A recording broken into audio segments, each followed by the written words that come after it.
I'm from Los Angeles, California. I was born at the Good Samaritan Hospital, and I was placed in foster care at the age of 1 due to my parents being on drugs and not being able to take care of us, being abandoned in a motel and found by housekeeping. I was placed in a foster home in Palmdale, California at the age of 2, and she took legal guardianship of me at the age of 8. So I basically lived with that family my entire life. I was 14 when my foster mother became sick, and I took care of her from the age of 14 through all of my high school years. I knew that she loved us, all of us. I knew that she did. But I just think until the script was turned and I began to take care of her, I felt like I actually got to walk in the role of her son when she was really sick, that I've never got to walk in that role before, because I was just seen as, oh, those are my auntie's foster kids. I felt like I actually was her son. I felt like this is my mother. And through it all, like, I still had to, go to school and focus on my own work, because I knew that I wanted to go to college. I was still cooking and cleaning, but I would be up at 1, 2 o'clock in the morning at the living room table getting my work done. And I knew I had to do something, for my family, for my lineage, and for my generation. Like, I knew that I had to be the one to do it. Graduated high school in 2010. I was accepted into Clark Atlanta University as an undergrad. I really, really wanted to go, and my family, they kept saying, like, Walter, you should stay and take care of her. You need to stay, you need to stay. And as a former foster youth, you don't want to stay in the system. You ready to go, you want to live your life. You see everybody else living.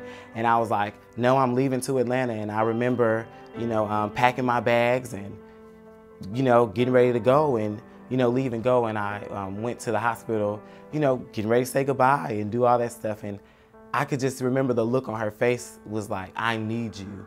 I don't think that she could say it, but I can tell by looking at her that she was like, I need you to stay. And it was in that moment that I felt that God was telling me, like, you need to stay, and take care of her. And my theory behind that was she took care of me when I didn't have anybody.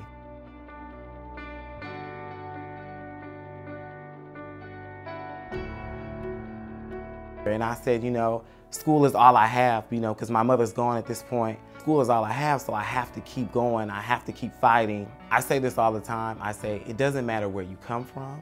It only matters where you're going.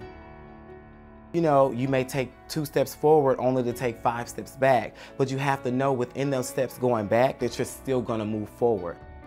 I hear this a lot that, when people hear foster care, they think, oh, bad kids, abuse, their parents are on drugs, like they'll never be anything. But when you become educated with what really goes on, you learn that these are foster youth who literally just want a home. They just want somebody to love them. And we rewrite the narrative by just loving them where they are and helping them move forward. But if you're doing it just for the money, you miss the purpose. Because people say there's a difference between having a child and adopting a child or raising a child in foster care. There's no difference. It's all the same. They're children. These are youth that did not have anybody, and they're looking up to you. And if you don't do what you're supposed to do, you can ruin their life. Treat them just like as if you had them.